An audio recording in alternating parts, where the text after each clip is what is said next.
오늘의 말씀의 제목은 은혜의 비밀이신 그리스도라는 말씀으로 여러분들과 함께 은혜를 나눌까 합니다. 은혜의 비밀. 오늘 본문의 말씀은 에베소서 3장 1절부터 12절까지의 말씀입니다.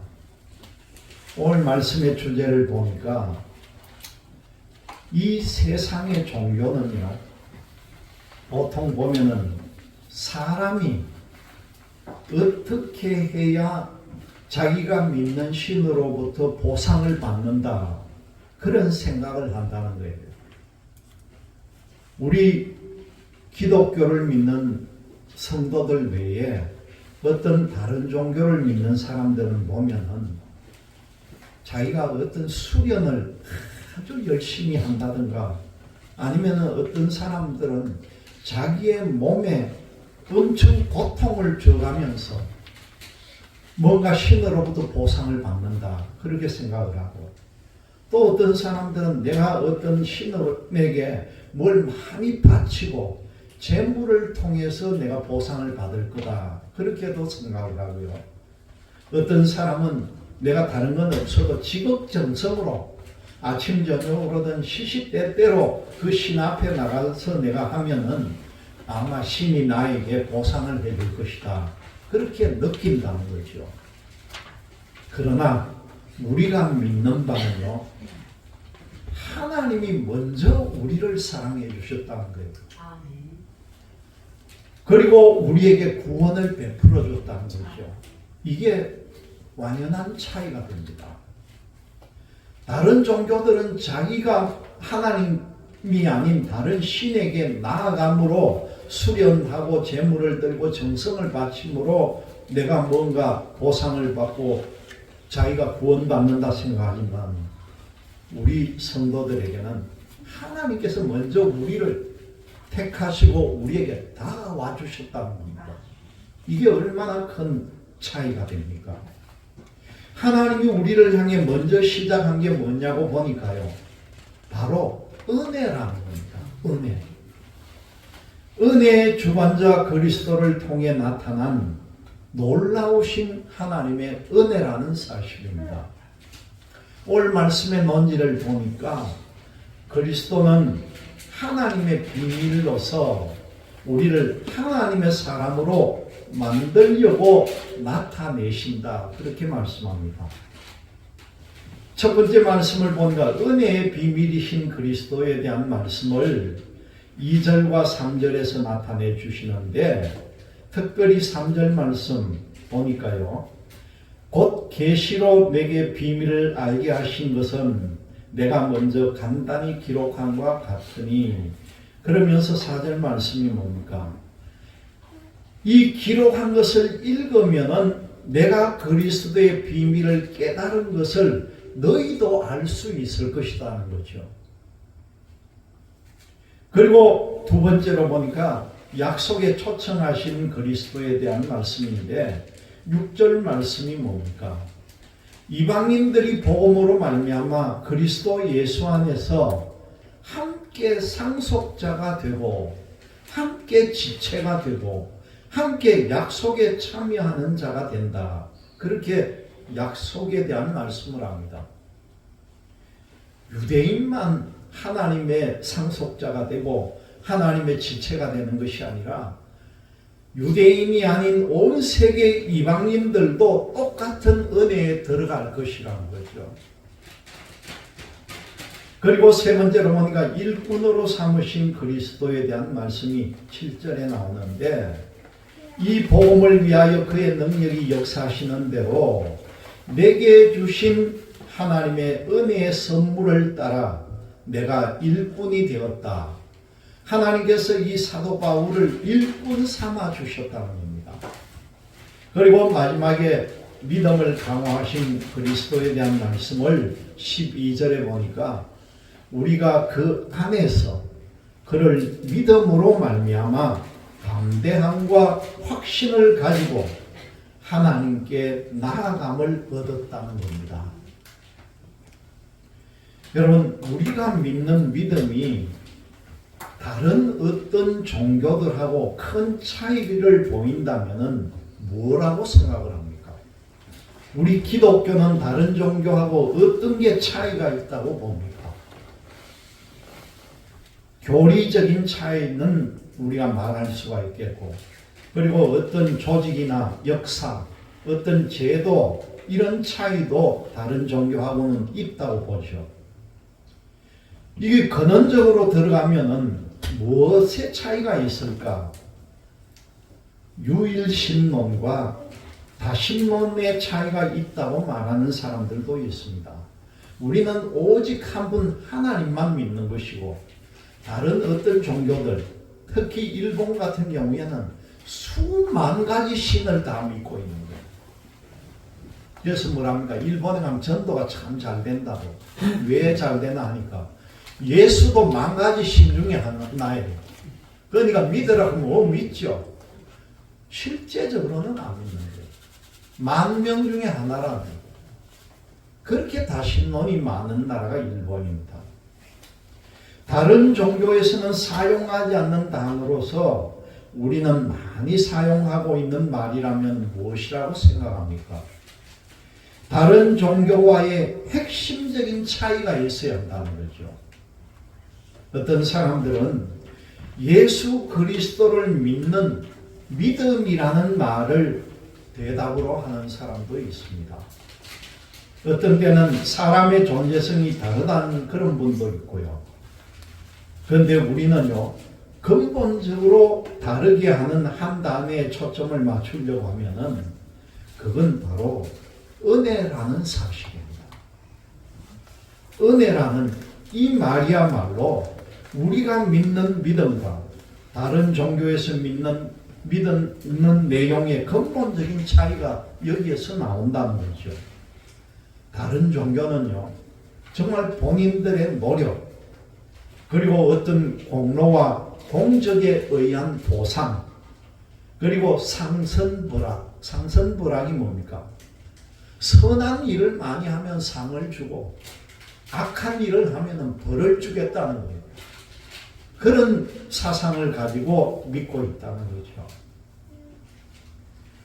이 특별히요, 여러분들 그 어떤 문화재를 발굴한다든가 어떤 사찰을 새로 짓든지 옛날 문화재들을 다시 복원을 하든가 아니면 건축할 때 보면은 불상이라든가 아니면 탑이 있잖아요. 옛날 그 경주 보면은 다호탑, 석가탑도 도굴꾼들이 들어가가지고 아무도 모르게 그 밤에 그 사람들이 많이 있고 그 큰 절에 중들도 있는데 그걸 자동차 들어올리는 그걸 뭐랍니까? 자키랍니까? 그걸 갖다 집어넣어가지고 들어가지고 그 속에 있는 유물을 꺼내 훔쳐 도망가는 거예요. 그런 일도 있습니다. 심지어 이런 일들이 불상을 들어 올려가지고 그 안에 있는 물건을 꺼내서 훔치기도 하는 그런 일도 저질렀다는 거죠. 그런데 제가 그 얘기를 하려고 하는 게 아니라 신라시대 때나 고려시대 때나 그런 불상을 만들면 그 안에 글로 서든가 어떤 귀한 물건을 같이 넣어가지고 부처님께 드린다 해가지고 유물을 그 안에다 넣어두던 거예요. 그런데 그 안에 있는 유물의 내용을 보면은요, 이 부처는 어느 유력한 사대부의 누구 안에 되는 사람이 이걸 바친다. 아니면은 어떤 왕족의 어떤 사람이 이 부처를 만들어서 여기에다가 드린다. 그런 걸 기록을 해가지고 부처 속에다가 넣어 놓는 거예요. 그걸 복장, 이 가슴 안에, 부처를 만든 가슴 안에다가 그걸 넣어 놓는다 해가지고 복장 유물이다. 그렇게 말하는데, 그런 공적을 그려야만이 자기들이 참 부처 세상 어떤 그런 극락에 가는 그런 보상 심리를 갖고 믿는다는 거죠. 물론 우리 기독교에도 그런 내용이 전혀 없지는 않습니다. 하지만 사람으로부터 시작하는 것과요, 하나님이 행동하도록 지혜와 능력을 먼저 사람에게 주시는 것은 출발점부터 다르다는 거죠. 은혜는 우리의 믿음과 행동이 하나님으로부터 시작한다는 사실을 우리에게 알려주는 개념이 바로 은혜라는 겁니다. 은혜는 개념에 머물지 않고 하나님과의 관계에서 근본적으로 다른 존재로 거듭나는 사람이 되는 것을 우리에게 알려주는 겁니다. 여러분, 우리에게는요, 하나님의 은혜가 우리에게 있다는 걸 믿으시기를 바랍니다. 첫 번째 말씀 주제가 뭡니까? 은혜의 비밀이신 그리스도에 대한 말씀인데, 이 사도 바울은 과거에 예수님을 믿는 사람을 얼마나 핍박을 했습니까? 예수 믿는 사람을 잡아다가 죽게 만든 사람이 사도 바울이잖아요. 이랬던 그가 예수님의 부르심을 받고 완전히 새 사람으로 거듭났습니다. 여러분, 나를 해코지하는 사람을 불러가지고 내 사람으로 만든다는 게 여러분 쉽게 이해가 됩니까? 그런데 예수님은 나를 해코지한 사람을 나의 일꾼 삼아 주신 거예요. 머릿속으로는 용서해야 한다고 생각하지만은 감정이 앞서면은 우리 일반적으로 생각할 때 용서가 쉽지가 않다는 겁니다. 그런데 사도행전 13장 47절을 보면은 이 예수님께서 바울을 불러서 이방의 빛으로 삼으셨다는 내용이 나옵니다. 이방인들의 빛으로 사도 바울을 사용했다는 것이죠. 사도 바울은 오늘 본문에서도 자신을 이방인을 위하여 갇힌 자 된 사람이다, 그렇게 기록합니다. 다시 말씀드리면은 예수님께서 죄인이었던 자기를 부르셨다는 그런 고백이 되는 거죠. 바울은 예수님의 부르심을 은혜로 믿고 있다는 겁니다. 그 은혜는 본인뿐만 아니라요, 모든 이방인들에게도 적용이 된다는 것이죠. 하나님께서 세계 모든 사람에게 예수 그리스도를 믿고 구원받게 하려는 계획을 세우셨고요, 그 계획을 하나님은 이루셨다는 겁니다. 바울은 이것을 하나님의 은혜로 믿고 있습니다. 하나님의 은혜가 사람들에게 감추어졌지만은 바울에게는 알려졌다는 거예요. 일반인에게는 감춰져 있던 게 바울에게만 알려졌다는 거죠. 그래서 은혜의 비밀스러운 계시가 있음을 바울이 깨달았다, 오늘 그 말씀을 합니다. 이제는 바울은 자기 자신이 깨달은 이 은혜의 비밀을 사람들에게 말로 그리고 편지로 써서 알려주고 있다는 거죠. 하나님이 은혜의 비밀을 계획하셨고 예수 그리스도는 은혜의 비밀을 구성하는 중심에 예수 그리스도가 계시다는 겁니다. 은혜의 비밀을 지속해서 강조하는 바울의 서신을 읽는 사람들은 바울이 깨달은 은혜의 비밀이 무엇인지를 짐작할 수 있을 것이라는 거죠. 여러분, 이와 같이 우리도 짐작하고 믿으라는 겁니다. 우리에게 구원을 주고 은혜 주실 것, 그 은혜의 비밀, 바울이 깨달은 은혜의 비밀도 우리가 믿게 되는 그런 역사를 이루어라는 거죠. 두 번째로 보니까 약속에 초청하신 그리스도이신데, 우리는 모두가 이 은혜의 비밀인 예수 그리스도를 믿고 있습니다. 예수 그리스도가 은혜의 비밀을 구성하는 핵심이라는 걸 우리가 깨닫고 있죠. 이 깨달음은 어떻게 생겨나는가?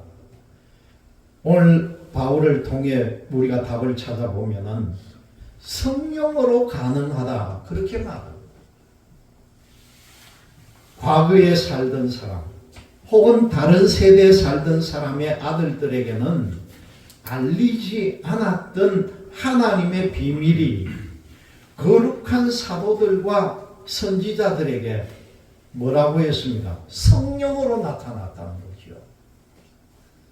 다시 말씀드리면 하나님께서 이 사도들과 선지자들에게 보내심으로 그리스도를 통한 구원, 그리스도를 통한 은혜, 그리고 그리스도를 믿는 믿음으로 받는 의로움이라는 은혜를 알려주셨다는 겁니다. 예수님을 그리스도로 믿는 믿음이야말로 성령의 역사라는 거죠. 바울은요, 고린도전서 12장 3절을 보면 뭐라고 합니까?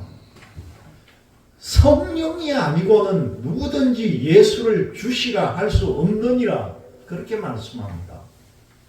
우리가 예수님을 찾고 하나님을 아버지라고 부르고 우리가 믿는 게 뭡니까?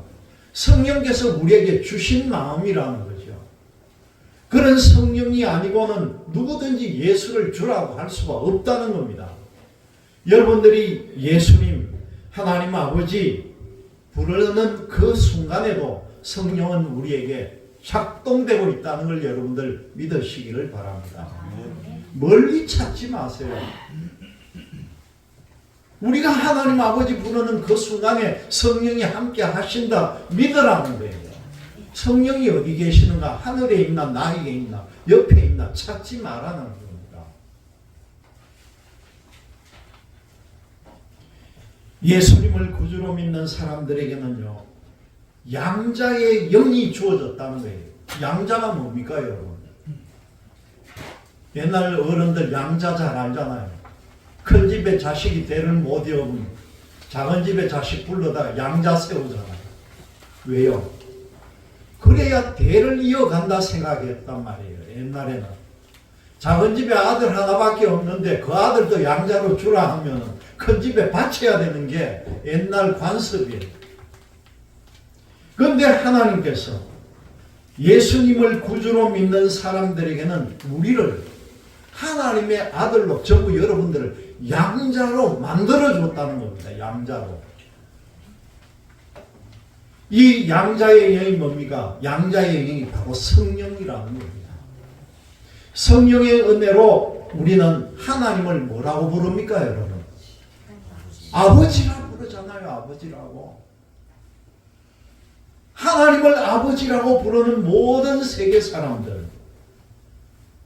얼마나 큰 특권을 우리에게 주셨습니까?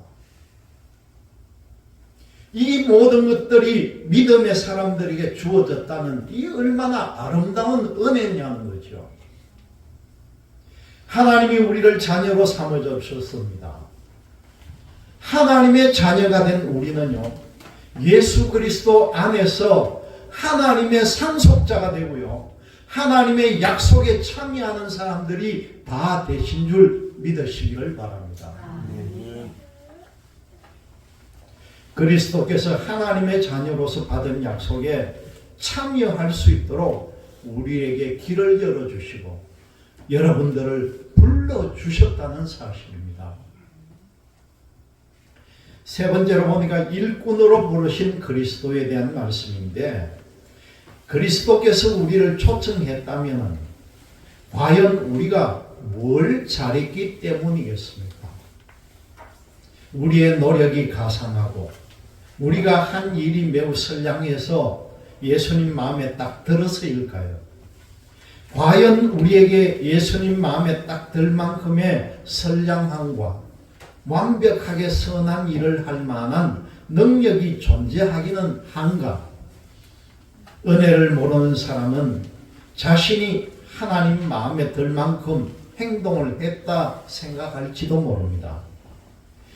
그러나 여러분 잘 알아야 되는 것은 하나님 보시기에 선한 사람은 한 명도 없다는 겁니다. 하나님이 보시는 관점에서. 바울은 선을 행하는 자가 하나도 없다는 이 시편의 말씀을 인용을 합니다. 여러분 로마서 3장 10절의 말씀이 뭡니까?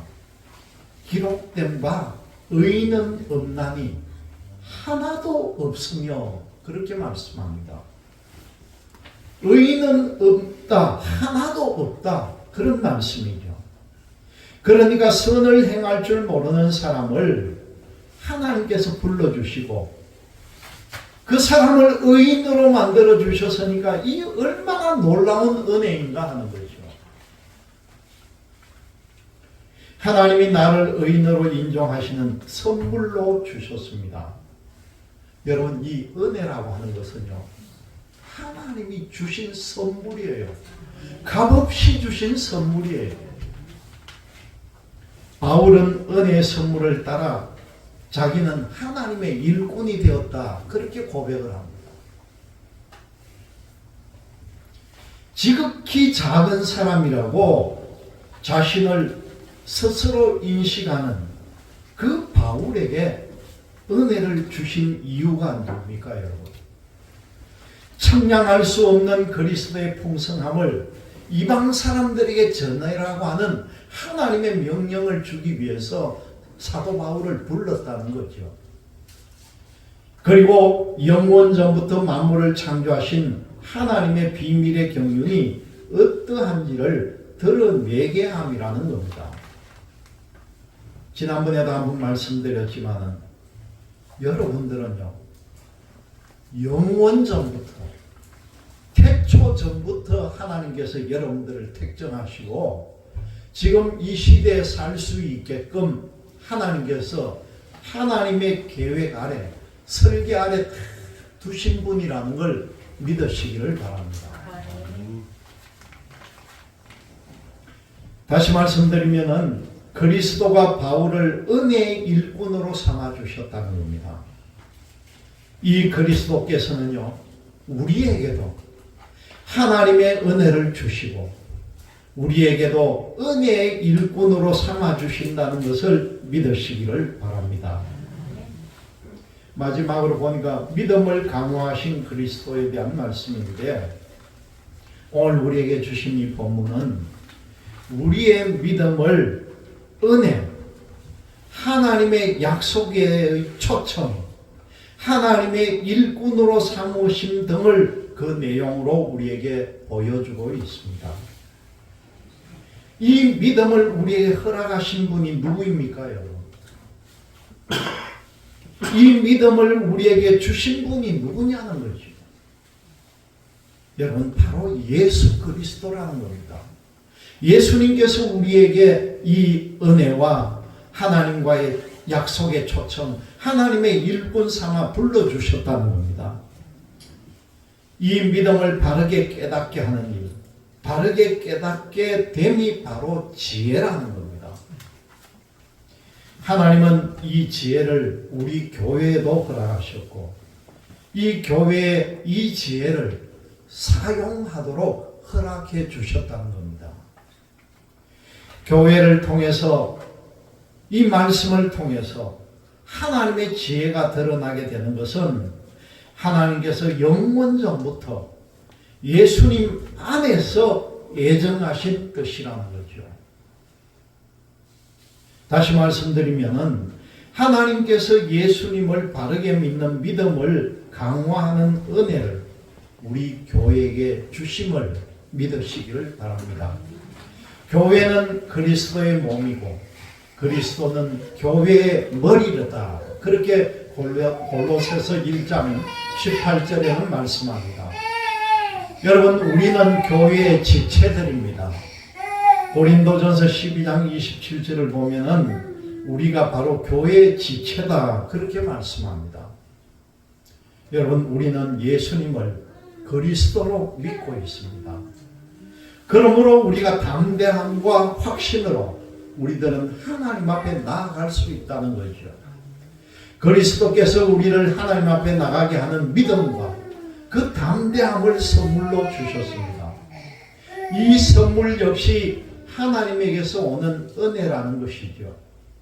이러한 은혜와 믿음의 전 과정에 예수 그리스도께서 일하고 계신다는 겁니다.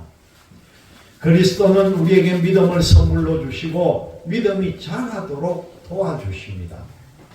다시 말씀드리면 그리스도는 우리의 믿음을 더욱 강하게 해주신다는 거죠. 그리스도께서 우리의 믿음을 점점 더 자라게 하시고 더 성숙하게 하시고 점점 더 강하게 해주심을 믿으시기를 바랍니다. 그리스도께서 우리에게 은혜를 드러내셨습니다. 하나님이 우리를 향해 값없이 주신 이 은혜에 우리가 모두 감격하면서 은혜의 주관자가 되시는 예수 그리스도의 사랑으로 거듭나는 여러분들이 되시기를 주님의 이름으로 기원드립니다. 다 같이 기도.